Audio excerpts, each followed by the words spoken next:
লিখে রাখুন, আমি একজন আরব। আমার পরিচয়পত্রে নম্বর 50,000। 8 ছেলে মেয়ে আমার। নবমটি পৃথিবীতে আসবে গ্রীষ্মকালে। তোমরা কি ক্ষুব্ধ হবে তাতে? লিখে রাখুন, আমি একজন আরব। শ্রমিকদের সঙ্গে পাথর ভাঙার কাজ করি। 8 ছেলে মেয়ের বাবা।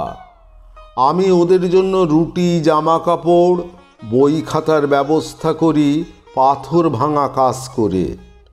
আপনাদের নাচ দুয়ারে এসে ভিক্ষা চাই না, মাথাও নত করি না দোরগোড়ায়। তো আমার উপরে মেজাজ গরমের কি হলো? লিখে রাখুন, আমি একজন আরব।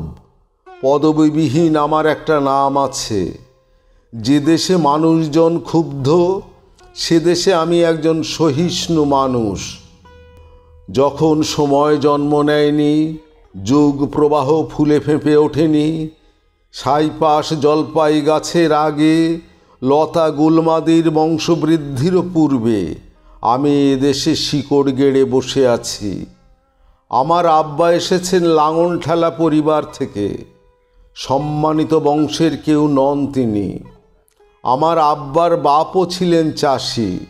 বংশ পরিচয় 14 কুলের হাল হকিকত ভালো করে জানা আছে আমার। আমার ঘরবাড়ি বলতে একটি দারোয়ানের কুঁড়ে ঘর, কঞ্চি পাটখড়ি এসবে তৈরি। আমার এই পরিচয়ে আপনি কি খুশি? আমার নাম আছে, কোনো পদবি নেই। লিখে রাখুন, আমি একজন আরব। আমার চুলের রং মিশকালো, চোখের রং তামাটে। আমার একটি গ্রাম ছিল, এখন নিশ্চিহ্ন।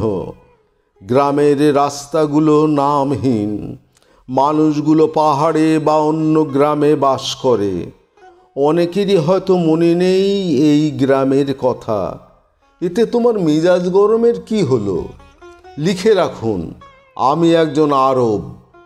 আপনারা তো আমার পূর্বপুরুষের আঙুর ক্ষেত দখল করেছেন, জমিও কেড়ে নিয়েছেন, যা আমি ও আমার ছেলেরা মিলে চাষ করতাম।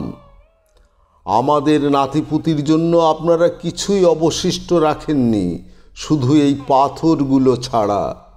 জানি এটাও আপনাদের সরকার কেড়ে নিবে। অতএব 1 নম্বর পাতার উপর লিখে রাখুন, আমি মানুষকে ঘৃণা করি না, দখল করি না অন্যের জমি। কিন্তু যখন ক্ষুধার্ত থাকি, জবরদখলকারীর মাংস হয় তখন আমার খাবার। সাবধান, সাবধান, আমার ক্ষুধা ও রাগ থেকে দূরে থাকুন। আমার ক্ষুধা ও রাগ থেকে দূরে থাকুন।